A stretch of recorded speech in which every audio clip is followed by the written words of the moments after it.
तारनुश status के मोहतरम दोस्तों, अस्सलामु वालेकुम। आज की इस नई वीडियो में एक बार फिर खुशामदीद।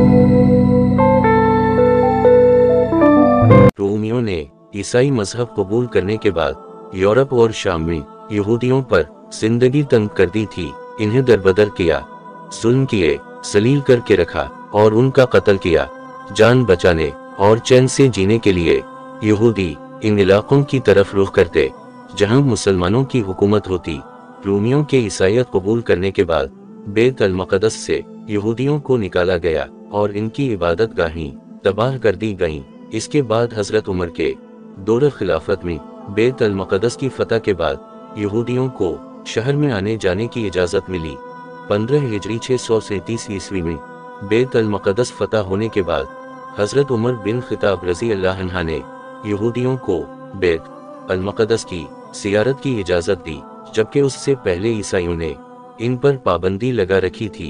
ईसाइयों ने यहूदियों से हद दर्जा बगस की वजह से इस चट्टान जिसके ऊपर कब्त अल सखरा डोम ऑफ रॉक बना हुआ है को कचरे के ढेर से ढक दिया था, क्योंकि यहूदी इसको मुक़द्दस मानते हैं। इस चट्टान के ऊपर से कचरा अमीर मुमिनीन उमर रज़ी अल्लाह अन्हा ने अपने हाथ से साफ किया। मुसलमानों के नज़दीक इसकी अहमियत यह है कि रसूल अल्लाह सल्लल्लाहु अलैहि वसल्लम की मिराज वाली रात इस चट्टान पर से बराक़ों पर आसमानों को उड़ा था। फिर जब भी सलीबी जंग के बाद ईसाई बैत अल मक़दस पर काबिज़ हुए तो मुसलमानों और यहूदियों का कत्ल आम किया। सुल्तान सलाहुद्दीन आइवबी के बैत अल मक़दस फतह करने के बाद और बाद में तवील अरसा तक सल्तनत उस्मानिया के ज़माने में यहूदी कलील तादाद में रहे, लेकिन ईसाई जुल्म व सितम, जिल्लत और खारी वाली जिंदगी से बेहतर हालत में रहे। 19वीं सदी में यूरोप और रूस में यहूदियों के खिलाफ ईसाइयों में शदीद नफरत और मजालिम फिर से उभरे। इन हालात में यहूदियों ने ईसाइयों के जुल्म से तंग आकर नकल मकानी की। जर्मनी, मशरकी यूरोप और रूस से यहूदी लाखों की तादाद में बेघर हो गए। उनकी बड़ी तादाद अमेरिका, बरतानिया और कुछ फ़लस्तीन में आ गए। उसी दौरान में सहूनियत ज़ायनिज़्म की तहरीक ने जन्म लिया।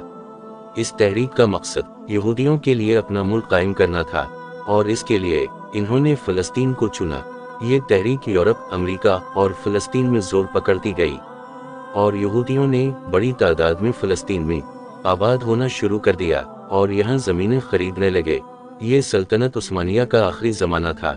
पहली जंग अजीम सन 1914 से सन 1918 में सल्तनत उस्मानिया ने जर्मनी का साथ दिया था और जब जर्मनी हार गया तो बरतानिया ने सल्तनत उस्मानिया का शराजा बखेर कर रख दिया और मुख्तलिफ इलाके मुख्तलिफ यूरोपी ताकतों के कब्जे में आ गए। फ़लस्तीन पर बरतानिया का कब्जा हो गया। सन 1917 में बरतानिया के वजीर खारिजा ने एक ऐलान किया जिसको ऐलान बेल्फोर डेक्लेरेशन कहा जाता है। इसमें कहा गया कि फ़लस्तीन में बरतानिया आज़ाद यहूदी रियासत कायम करने में मदद करेगा। बरतानिया ने उनको वहां आबाद होने और मुनज़्ज़म करने में मदद दी।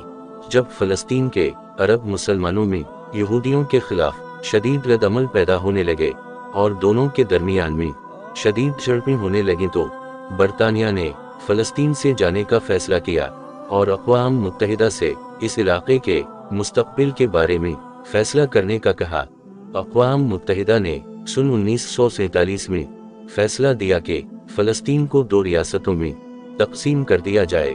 मग़रिबी इलाका जहां यहूदियों की अक्सरियत आबाद थी, वहां यहूदी इसराइल की रियासत कायम करें और मशरिक़ी इलाका में फ़लस्तीनी अरब मुसलमानों की रियासत कायम हो जाए, जबकि बैत अल मक़दस अक़वाम मुत्तहिदा के कंट्रोल में रहे।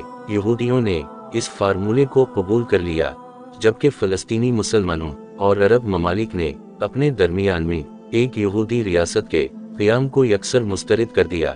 यहूदियों ने मई 14 सन 1948 को इसराइल के क़याम का ऐलान किया तो इसराइल और अरब ममालिक के दरमियान में जंगें छिड़ गईं। ये जंगें सन 1967 तक चली।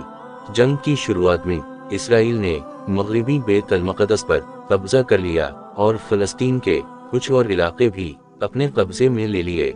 बक़िया फ़लस्तीन के मुख्तलिफ इलाकों पर मिस्र, शाम, लुबनान और उर्दन का कब्ज़ा हो गया। बैत अल मक़दस का मशरिकी इलाका जिसमें हरम शरीफ और मस्जिद अक्सा समेत मुक़द्दस मकामात है, उर्दन के कब्जे में था। ये सूरत हाल सन 1967 तक कायम रही। सन 1967 की अरब इसराइल जंग के इख्तिताम पर इसराइल का पूरे फ़लस्तीन पर कब्जा हो गया। मुक़द्दस मकामात तारीख में पहली मर्तबा यहूदियों के कब्जा में आ गए, जो आज तक कायम है। अगर वीडियो अच्छी लगी तो लाइक और शेयर कर दें। मज़ीद अच्छी इस्लामी और मालूमाती वीडियो देखने के लिए चैनल को सब्सक्राइब कर दें।